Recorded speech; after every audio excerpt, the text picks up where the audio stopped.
Vanaisa, Jah.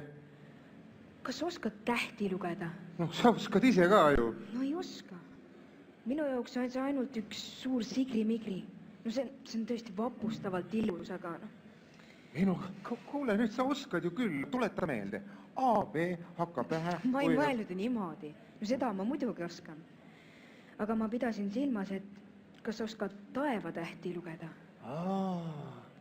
Ega ma väga hästi ei oska. Mul vanaisa oskas, aga ma püüan. Näed, vaata, näed seal üleval on nagu 4 tähte niimoodi. Ja. See on nii. See, näed seda, jah? Näen. Vaat see on suur vanker. Suur vanker. Ja, aga kui sealt nüüd üles minna, näed niimoodi. Näed see särav täht, üksik särav nagu justkui.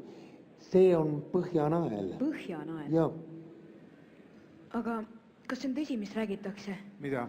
Et kui keegi sureb, et siis tuleb taevasse üks täht juurde. Minu arust on vastupidi.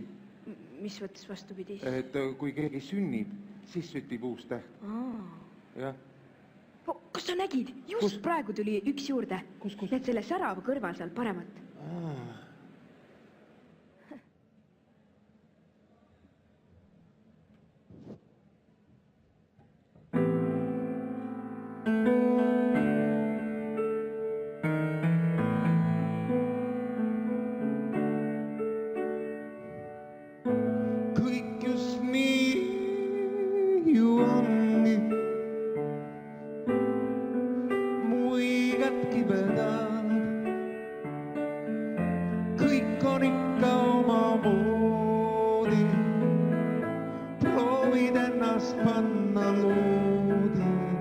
Ja sa lähed, ja sa lähed, ja sa lähed, kuni lõpuks näed, su ees on enda jälje iga päev. Kes otsib ei, see leiab, vaid siis, kui komistad.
Sa tead, et ma näen, et ma olen, kuni lõpuks näen, mu ees on enda jälje ja ma lähen ja ma lähen ja ma lähen, kuni lõpuks näen, mu ees on enda jäljed ja ma lähen ja ma lähen ja ma lähen, kuni lõpuks näen, mu ees on enda jäljed iga päev.